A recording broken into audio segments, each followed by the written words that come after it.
बिस्मिल्लाहिर्रहमानिर्रहीम। आज हम वीडियो के पहले हिस्से में दिल की धड़कन के बारे में बताएंगे। उसके बाद सवालात और जवाबात वाला पोर्शन शुरू हो जाएगा। दिल की धड़कन, आपको मालूम है कि ज़िंदगी का जो साइन माँ के पेट में बच्चा होता है, तो साइन उसमें लाइफ का तब आता है जब आपको दिल की मूवमेंट आपको फील हो। तो दिल की एक मूवमेंट होती है, धड़कन होती है। धड़कन है तो आप जिंदा हैं, धड़कन नहीं है तो आप डेड हैं। हम डिक्लेयर भी तब करते हैं किसी बंदे को डेड कि जब धड़कन उसकी ख़त्म हो जाती है। बच्चा जब माँ के पेट के अंदर होता है तो काफ़ी धड़कन इसकी तेज़ होती है। ये 150-60 के करीब होती है। न्यू बॉर्न में तकरीबन 140-50 के करीब होती है। आस्ते आस्ते धड़कन कम हो जाती है। नॉर्मली एडल्ट बंदे में धड़कन 60 to 90 में रेंज करती है। एब्सोल्युटली नॉर्मल रेंज है 60 to 90। अब हमारे यहाँ कभी कभी धड़कन ज़्यादा हो जाती है, कभी कभी धड़कन हमारी कम हो जाती है। धड़कन ज़्यादा तो हम इसको टैकीकार्डिया कहते हैं, कम हो तो हम इसको ब्रेडीकार्डिया कहते हैं। अब कई दफ़ा ऐसी धड़कन होती है कि अगर 90 से ऊपर अगर जाती है, 110 या 115 या 120, तो ये नॉर्मल होती है। जब आप दौड़ते हैं तो आपकी धड़कन तेज़ हो जाती है। जब आप कोई अचानक को खबर सुनते हैं या आप घबरा जाते हैं या किसी डर खौफ की अलामात आपकी होती हैं तो आपकी धड़कन बढ़ जाती है। जब आप सोते हैं तो ये धड़कन बिल्कुल सेटल हो जाती है। इसी तरह आपको सोए हुए धड़कन कम होती है, और लेकिन कई लोगों को, ख़ासकर बुज़ुर्गों को बड़ी उम्र में धड़कन बहुत ज़्यादा कम हो जाती है, जिसको हम हार्ट ब्लॉक कहते हैं।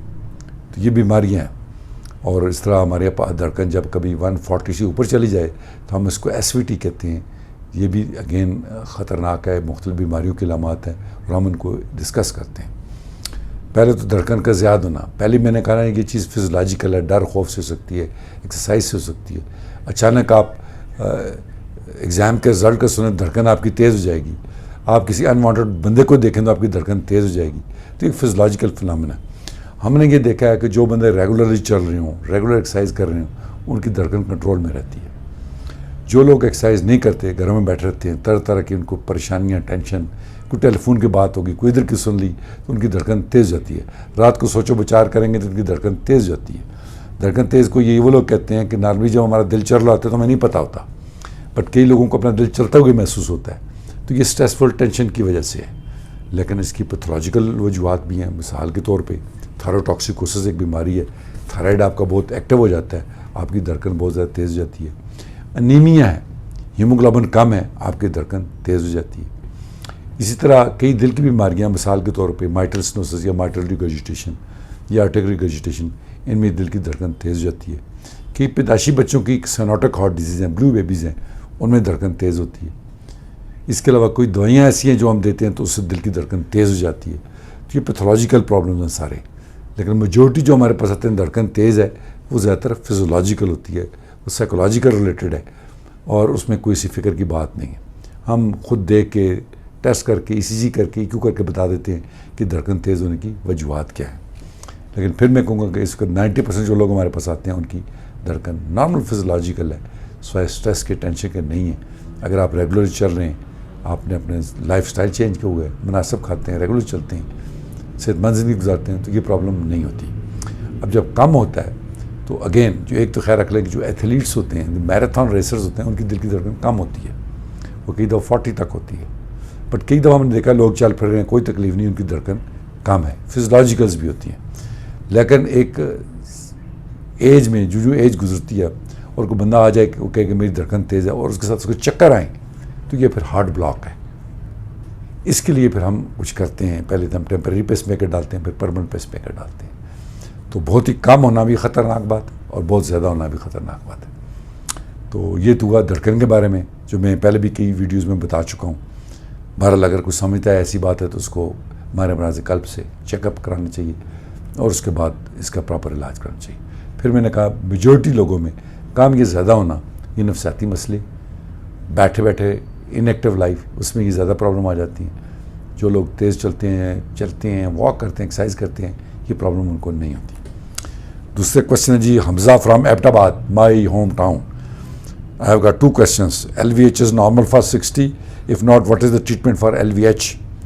Or once someone is diagnosed with LVH, can it be reversed? LVH मतलब है लेफ्ट वेंट्रिकल हाइपरट्रॉफी। हमारा लेफ्ट वेंट्रिकल जो है ये पंप करता है ब्लड सारी बॉडी को। तो ये राइट वेंट्रिकल से 3 टाइम ज़्यादा थिक होता है, मोटा होता है, इसमें मसल ज़्यादा होते हैं। लेकिन अगर ये ज़रूरत से ज़्यादा मसल्स इसमें आ जाएं तो उसको हम कहते हैं हाइपरट्रॉफी। ये उसी तरह है कि हमारे फॉर एग्जांपल के बाइसेप मसल, हर बंदे में मसल्स होते हैं, तो जो एक्सरसाइज करते हैं उनके मसल बड़े स्ट्रांग हो जाते हैं, और जो नहीं करते उनके नॉर्मल होते हैं, ये सिंपल सॉफ्ट से होते हैं। तो हार्ट का भी जब ज़्यादा काम करेगा तो ये फूल जाएगा, जिसको हम लेफ्ट वेंट्रिकल हाइपरट्रॉफी कहते हैं, जिसको हम एको पे डायग्नोज करते हैं और ईसीजी पे डायग्नोज करते हैं। लेफ्ट वेंट्रिकल हाइपरट्रॉफी की जो कॉमन काज है वो ब्लड प्रेशर है। ब्लड प्रेशर की वजह से हार्ट को ज़्यादा काम करना पड़ता है और उसके मसल थिक हाइपरट्रॉफी होते हैं। ये इसी तरह है जिस तरह कोई बंदा एक्सरसाइज करता है अगेंस्ट द रेजिस्टेंस, तो उसके बाइसेप्स और उसके पेट के मसल्स या चेस्ट के मसल्स थिक हाइपरट्रॉफी हो जाते हैं, मोटे हो जाते हैं, बॉडी बिल्डर जिनको आप कहते हैं। तो हार्ट का भी एक मसल है बेसिकली, ज़रा से डिफरेंट मसल है आम बॉडी जिस्म के उससे। और जब भी कभी ब्लड प्रेशर होगा तो ये फूलना शुरू हो जाते हैं। जब ये फूल जाए तो इसको हम LVH कहते हैं। अब आप इसके रूट काज को करना है, आपने ब्लड प्रेशर ठीक करना है। अर्ली स्टेज पे आप ब्लड प्रेशर को जब ठीक कर दें, ब्लड प्रेशर आप सेट कर दें, तो ये रिग्रेस हो सकता है, वापस आ सकता है। लेकिन अगर बहुत असर रहे तो फिर ये वापस नहीं आता, ये फिर परमानेंट रहता है, फिर इसको वापस लाना बहुत ही मुश्किल हो जाता है। तो ये मैंने आपको बताया कि ये LVH अगर किसी को है तो अर्ली स्टेज पे इको पे ECG हम पकड़ लेते हैं, उसका रूट काज ठीक करें तो ठीक हो जाता है। एक तो है ब्लड प्रेशर, मैंने आपको बताया, और दूसरा कुछ और बीमारियाँ, जैसा फॉर एग्जांपल दिल का एक वेल्व बंद है, एओर्टिक वेल्व, दिल का एक वेल्व बंद है, एओर्टिक वेल्व, एओर्टिक बंद तंग है, एओर्टिक स्टेनोसिस है, या वो लीक कर रहा है, एओर्टिक रिगर्जिटेशन है, या कोआक्टेशन ऑफ एओर्टा है। इनकी वजह से दिल के ऊपर ज़्यादा बोझ पड़ता है और दिल के मसल्स थिक हो जाते हैं, हाइपरट्रॉफी हो जाते हैं, जिनको हम LVH कहते हैं। आप इसका काज दूर कर दें, अर्ली स्टेज पे ये रिवर्स हो सकता है, लेकिन अगर ये परसिस्ट कर ले कुछ अर्से बाद फिर ये रिवर्स नहीं होता, और ये सीरियस चीज़ है। इसमें हार्ट डैमेज होता है, हार्ट अटैक का भी खतरा होता है, डिसीज में भी आते हैं, और अल्टीमेटली बंदा कार्डियक फेलियर में भी जा सकता है। मेरा दूसरा क्वेश्चन है Shahzeb Khan from Hyderabad. My 3 year son is suffering from DORV, DTGA and large non-committed inlet VSD since birth. PA band इसकी की गई है इन मार्च 2019 में in Lahore at the age of 3 months. Now Masood Sadiq Saab and Dr. Asam has advised him second surgery, cardiac shunt or Nikaido procedure. तो उनका question ये है कि कार्डियक शंट क्या होता है, निकाइडो प्रोसीजर क्या होता है, इससे TGA ठीक हो जाते हैं। पहली चीज़ ये थी, जो PA बैंड किया गया है वो इसलिए किया गया है कि आपके फेफड़ों को, आपकी रगें उल्टी हैं, पल्मी आर्टरी आटा से आ रही है और राइट पल्मी आर्टरी आटा से आ रही है और आटा राइट वेंट्रिकल से आ रहा है। तो जब आपका लेफ्ट वेंट्रिकल से पल्मी आर्टरी आएगी तो प्रेशर से ब्लड जाएगा फेफड़ों को डैमेज करता है, पल्मी हाइपरटेंशन करता है। तो फेफड़ों की रग को हम नैरो कर देते हैं, उसके एक बैंड लगा देते हैं ताकि ये दिल बच के लिए। ये एक टेम्परेरी मेजर्स है। सेकंड स्टेज पे हमें डेफिनेटली करेक्ट प्रोसीजर करना पड़ता है। इनमें प्रोसीजर्स क्या करना है वो आपका पीडियाट्रिक कार्डियोलॉजिस्ट आपको एडवाइस करता है। एक तो है जी सेंट्रल कार्डियक शंट जिसको आप कहते हैं, इसको हम कहते हैं bidirectional Glenn's, BD shunt, bidirectional Glenn's. ये सिंगल स्टेज में भी होता है और ये 2 स्टेज में भी होता है। सिंगल स्टेज में ये होता है कि आपकी जो ऊपर वाला ब्लड बॉडी हार्ट को लाता है वो through SVC, superior vena cava से ब्लड आता है हार्ट को। तो SVC को आप डिस्कनेक्ट करते हैं राइट एट्रियम से और वो पल्मी आर्टरी में डाल देते हैं। इसको हम कहते हैं बाई डायरेक्शनल ग्लैंस, यानी upper part of the body का जो ब्लड है वो डायरेक्टली आप फ्लो कर देते हैं फेफड़ों को। अब सेकंड स्टेज में आप IVC को एक कंडूट डाल के पल्मी आर्टरी में डाल देते हैं। इसको हम कहते हैं एक्स्ट्रा कार्डियक फोंटान, और पल्मी आर्टरी इनकी डिस्कनेक्ट कर देते हैं फ्रॉम दी लेफ्ट वेंट्रिकल। ये तो शंट है bidirectional BD shunt, Glenn's shunt. ये एक स्टेज में भी हो सकता है, अमूमन हम 2 स्टेजेस में इसको करते हैं। और इसमें आपके ये तो चीज़ें ठीक हो जाती हैं, लेकिन ये ख्याल रख लें जो ब्लड आप फेफड़ों को दे रहे हैं उसमें राइट वेंट्रिकल जो पंप करता है 30 मिलीमीटर प्रेशर के साथ, वो उसमें शामिल नहीं होता। तो लॉन्ग टर्म आपको प्रॉब्लम बन जाते हैं कि आपके फेफड़ों में पानी आ जाता है, पेट में पानी पड़ जाता है, आपकी जो किडनीज हैं ये प्रोटीन लूज़ करना शुरू कर जाते हैं, पाँव पर स्वेलिंग आ जाती है, क्योंकि वो जो पंप है राइट वेंट्रिकल का वो इसमें एब्सेंट होता है। ये तो है जी बाई डायरेक्शनल ग्लैंस शंट। तीसरा ये है जी कि इसका एक TGA का एक और ऑपरेशन भी होता है जिसको हम कहते हैं रेस्टली ऑपरेशन। रेस्टली ऑपरेशन जब तब करते हैं जब आपकी VSD बहुत बड़ी हो और कमिटेड हो, नॉन कमिटेड VSD ये कमिटेड नहीं होती। तो रेस्टेली ऑपरेशन में हम ये करते हैं कि राइट वेंट्रिकल खोल के हमने आपका सारी लेफ्ट वेंट्रिकल खोल के हमने VSD को बंद करते हैं और फिर वहाँ से एक कंडूट लेते हैं, एक शंट लेते हैं जो उठा के हम पल्मोनरी आर्टरी की तरफ डाल देते हैं।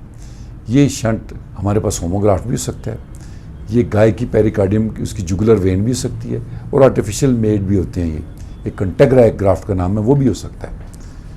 इससे हम डाइवर्ट करते हैं। ये तब होता है जब आपकी VSD बहुत बड़ी हो, इसकी अपनी इंडिकेशंस होती हैं, और पल्मोनरी वैल्व स्टेनोसिस हो। अब तीसरा प्रोसीजर इसके लिए ये है, निकायदो प्रोसीजर, वो ये है कि आप एआर्टा को, एआर्टिक रूट को, एआर्टिक वैल्व को आप राइट वेंट्रिकल से टोटली काट के अलग कर लेते हैं, उसको अपनी जगह पे ले जाते हैं लेफ्ट वेंट्रिकल के ऊपर। यानी एआर्टा को आपने राइट वेंट्रिकल से टोटली डिटैच किया और उसको आपने लेफ्ट वेंट्रिकल पे किया। लेफ्ट वेंट्रिकल में पल्मोनरी वैल्व पड़ा होता है, उसको आपने हटा देना, ख़त्म कर देना है। तो एआर्टा को अपनी ओरिजिनल पोजीशन में लगा के राइट वेंट्रिकल से पल्मोनरी आर्टरी की तरफ एक कंडूट आप लेके जाते हैं, जो कि मैंने बताया आपको कि होमोग्राफ्ट भी हो सकता है, कंटेग्रा भी हो सकता है, और गोटेक्स ग्राफ्ट भी हो सकता है। शलिहाई का एक कंडूट होता है, उसमें उसमें एक वैल्व पड़ा तो वो भी हो सकता है, उसमें हम ये करते हैं। ये ज़हन में बैठा लें कि ये टेम्परेरी तो ये ठीक है, आपका TGA का मसला हल कर देता है, बट लॉन्ग रन में ये जो आपने कंडूट डाला हुआ है ये कैल्सिफिक हो जाता है, ये नैरो हो जाता है, आपको फिर एक और प्रोसीजर करना पड़ता है। तो ये मैंने आपको बताया कि बच्चे के इसके अलावा कोई और हल नहीं है। मेरे ख्याल में बाई डायरेक्शनल ग्लैंस जो है ये सेफ़ है, सिंपल है, ये आपकी 4-5-6 जगहों पे ये हो रहा है, ये आराम से हो जाता है।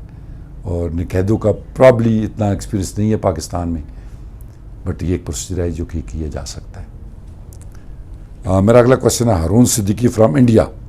मेरी उम्र 35 साल है, मुझे सीने में बाईं तरफ दर्द रहता है। पहले जबड़े में दर्द जबड़े में गर्दन में होता था, अब सीने में हल्का सा दर्द होता है। मैदे में भी मसला रहता है। सर क्या सीने में जो दर्द होता है मैदे की वजह से तो नहीं हो सकता? मेरे सारे टेस्ट ठीक है। बात यह है कि 35 साल की उम्र में दिल की प्रॉब्लम होती नहीं है, तब होती है जब आपका ख़ानदानी बहुत मसला हो, ख़ानदान में बीमारी रन कर रही हो, तब होता है जब आपको शुगर हो, तब होता है जब आप स्मोकर हो, कुछ रिस्क फैक्टर होने चाहिए इसके लिए, तब होता है जब आपको हाइपरलिपिडेमिया हो, कोलेस्ट्रॉल वगैरह बहुत ज़्यादा हो। अगर ये ना हो तो फिर दिल में सीने में दर्द, लेफ़्ट साइड पे सीने में दिल का दर्द नहीं होता। ये अमूमन टेंशन से होता है। और आपकी बात से मैं बिल्कुल इत्फाक करता हूँ कि कई दफ़ा मैदे का दर्द भी आपको सीने में जलन देता है, सीने में दर्द करता है, ख़ास करके सेंटर में खाने की नाली में इसमें जलन होती है, तो आपको ये प्रॉब्लम कर सकता है मैदे का। सेफली ये कि मैदे का इलाज तो आपको मसला कोई नहीं है, आपका हर जगह हो सकता है। मैं आपको ये कहूँगा कि आपको फिर भी कोई शक है कि आपका कोई दिल की प्रॉब्लम आपको है कि नहीं है, आप CT एंजियो कर लें। CT एंजियो में अगर आपकी वो चीज़ें नॉर्मल लिख रही हैं तो देन फॉरगेट अबाउट इट।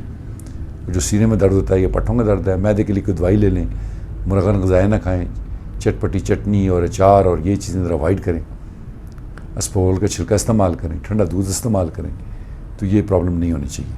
आपको शक है तो CT एंजियो है जो आपका ये सारे मसले हल कर देगी कि दिल की प्रॉब्लम आपको है कि नहीं। लेकिन जो आपको अलामात बता रहे हैं, यंग बंदे हैं, सारी चीज़ें ठीक हैं, तो मोस्ट प्रॉब्ली ये दिल का दर्द नहीं है। बट आपसे मैं एग्री करता हूँ, मैदे का दर्द सीने में जा सकता है और दिल की तरह महसूस हो सकता है। रिदा बुखारी, ये मेरी पुरानी पेशेंट है और 5 साल पहले मैंने इनका टॉफ का ऑपरेशन किया था, बिल्कुल ठीक हूँ, कोई मसला नहीं है। शादी करना, बच्चे पैदा करना महफूज है कि नहीं है। तो रिदा, आपको यह है कि अल्लाह आपको सेहत दे। आपका हमने ऑपरेशन 5 साल किया था, आप ठीक हैं। एक दफ़ा चेकअप करा लें, ईको करवा लें, अगर वो ठीक है तो आपकी शादी भी हो सकती है और आपके 2 बच्चे भी हो सकते हैं। लेकिन उसके साथ ज़रा थोड़ा सा हमें भी इन्वॉल्व करें तो हम आपको ज़रा लुक आफ्टर कर सकें। तो आप एक दफ़ा ईको करवा के उसके बाद मैं आपको इजाज़त दे दूँगा शादी की भी, और 1-2 बच्चों की भी इजाज़त दे देंगे। अगला है जी अली हमज़ा फ्राम सरगोदा। मेरी 20 साल है, मुझे टॉफ का मसला है, टोटोलॉजी या फेलो, इलाज नहीं कराया। अब जिसम का मुख्तलिफ हिस्सों पर स्वेलिंग हो गई है, कमर की लेफ़्ट साइड और सीने के नीचे दर्द होता है, ज़्यादा चलना भी नहीं जा सकता। 60 किलोग्राम है। अब सर आप बताएंगे दिल की वजह। बात यह है कि टॉफ इसकी उम्र जितना जल्दी आप करें, मैक्सिमम 3-4 साल 5 साल की उम्र में करें तो रिज़ल्ट बड़े अच्छे होते हैं। इसको जितना लेट छोड़ते हैं, ऑपरेशन तो हो सकता है लेकिन पेचीदगियाँ उतनी बढ़ जाती हैं। 25 साल की उम्र में किसी को भी टॉफ हो तो अमूमन ये ब्लू टॉफ होता है, आप बहुत ज़्यादा ब्लू हो जाते हैं, उसकी वजह से आपका हीमोग्लोबिन बहुत ज़्यादा बढ़ जाता है, आपको काफ़ी मसाइल शुरू हो जाते हैं, आपकी आंखें सुर्ख हो जाती हैं, नाखून, होंठ और पाँव के नाखून बहुत ज़्यादा नीले पड़ जाते हैं, सांस चढ़ता है, आप चल नहीं सकते, आप में वो ताकत नहीं होती जो मर्दों में ताकत होती है वो ताकत नहीं होती। तो एक तो आप ऑलरेडी लेट हैं, आपने आए इधर फ़ौरन हम ईको करेंगे, ईको के बाद हम आपकी कैथ एंजियोग्राफी करेंगे, स्टडी करेंगे, आपको हम बता देंगे आपका ऑपरेशन हो सकता है कि नहीं हो सकता। नंबर 2, ऑपरेशन जब हम 20 साल की उम्र में करें तो अमूमन हम एंजियोग्राफी करते हैं, इसमें आपके मैपकास बन जाते हैं, यानी फेफड़ों को खून नहीं जा रहा तो फेफड़े एक्स्ट्रा सप्लाई लेते हैं एआर्टा से, इनको हम मैपकास कहते हैं। तो अगर आपका ऑपरेशन करना पड़े तो हमें इन मैपकास को पहले बंद करना पड़ता है, इनकी कायलिंग करनी पड़ती है, फिर आपका ऑपरेशन करते हैं। लेकिन हम कर रहे हैं, रूटीन नहीं कर रहे हैं, मतलब एक हमने हमारे पास नॉर्मली कम लोग होते हैं, लेकिन 20-25 साल में ऑपरेशन करना कोई नई बात हमारे लिए मुश्किल होता है, लंबा होता है, स्टे लंबी होती है, लेकिन हमारे लिए ऑपरेशन करना कोई इतनी बड़ी बात नहीं है। आप आएँ, हम देखेंगे और आपका इंशाल्लाह ऑपरेशन हो जाएगा। अभी आप देखें छोड़ देंगे तो हो सकता है थोड़ा से बाद आप नाकाबिले ऑपरेशन हो, आप इनऑपरेबल हो जाए। तो अपना आपने 20 साल भी वक्त ज़ाया किए, इस पर मत वक्त ज़ाया करें, हमारे पास आएँ, हम आपके टेस्ट करके बता देंगे आपका ऑपरेशन हो सकता है। लेकिन हम इसमें मतलब 40-42 साल तक की उम्र के लोगों को भी हमने ऑपरेशन किए, तो आप फ़ौरन हमारे पास आएँ, टेस्ट कराएँ, उसके बाद बता देंगे। अगले साहब हैं जनाब मोहम्मद कामरान फ्राम डीजी खान, मेरी उम्र 35 साल है, मेरा ब्लड प्रेशर 150/100 रहता है, इसका इलाज बता दें। कामरान 35 साल की उम्र में 150/100 ब्लड प्रेशर बहुत ज़्यादा है, ये बहुत ज़्यादा ब्लड प्रेशर है। आजकल ब्लड प्रेशर की काफ़ी लो रीडिंग आ रही है, आजकल कहते हैं ब्लड प्रेशर चेक करें तो घर पे चेक करें। आपकी उम्र में ये ब्लड प्रेशर 120-25 से ऊपर नहीं होना चाहिए, और नीचे वाला तकरीबन आपका 70-80 से ऊपर नहीं होना चाहिए किसी सूरत में भी। हम कहते हैं कि उम्र बढ़ जाए, 70 साल का हो जाए तो फिर तो ठीक है, वहाँ उसके लिए भी 130 का रेशो रखा हुआ, लेकिन हम कहते हैं चलो 140 तक ठीक है। 150/100 35 साल में ये ब्लड प्रेशर ज़्यादा है। एक तो इसके लिए नमक बंद कर दें, ये जो समुद्री नमक है ये जहर है, बिल्कुल बंद कर दें। जिन चीज़ों में नमक पड़ा होता है, बाज़ार की रोटी, ये अचार, ये फ्रोज़न जो चीज़ें होती हैं गोश्त की, इनमें नमक काफ़ी ज़्यादा होता है, नमक बिल्कुल बंद करें। थोड़ा बहुत करना भी आए तो आप पत्थर वाला नमक तरकारी में इस्तेमाल करें, रोटी में ना करें, वो भी बहुत थोड़ा। और दूसरा यह है कि इस ब्लड प्रेशर के लिए टेंशन, गुस्सा, परेशानी, इन सब से बीपी बढ़ता है। हम कहते हैं सिंपल जेंटल वॉक सुबह और शाम, पौना घंटा सुबह पौना शाम, ये आपको मददगार साबित होती है इस ब्लड प्रेशर को डाउन करने में। और सेहतमंद ज़िंदगी गुजारें, नमाज़ पढ़ें, अल्लाह को याद करें, ज़हनी तौर पर पुरसुकून रहें। और तीसरा यह कि 150/100 में कुछ ना कोई गोली आपको लेनी पड़ेगी, ये ब्लड प्रेशर आपका ज़्यादा है। उमैस फ्राम गुजरांवाला, मेरा 45% इजेक्शन फ्रैक्शन है, मॉडरेट। आपने उम्र नहीं बताई, क्या ये हार्ट फेलियर में आता है? स्वेलिंग में नहीं है, बॉडी में भी नहीं है। देखिए जी, इजेक्शन फ्रैक्शन 45 होना तब होता है जब आपको पुराना हार्ट अटैक हुआ हो। आपने उम्र नहीं बताई हमें। किसी बंदे को बहुत ज़्यादा शुगर की बीमारी हो तो फिर भी ये इजेक्शन फ्रैक्शन कम हो जाता है। किसी को क्रॉनिक एट्रियल फिब्रिलेशन हो तो तभी इजेक्शन फ्रैक्शन कम हो जाता है। माइटस स्टेनोसिस हो तो तभी ये कम हो जाता है। कोई दिल में आगे वैल में कोई रुकावट है, एऑर्टिक स्टेनोसिस हो तो तभी ये कम हो जाता है। मुख्तलिफ वजूहात हैं इसकी।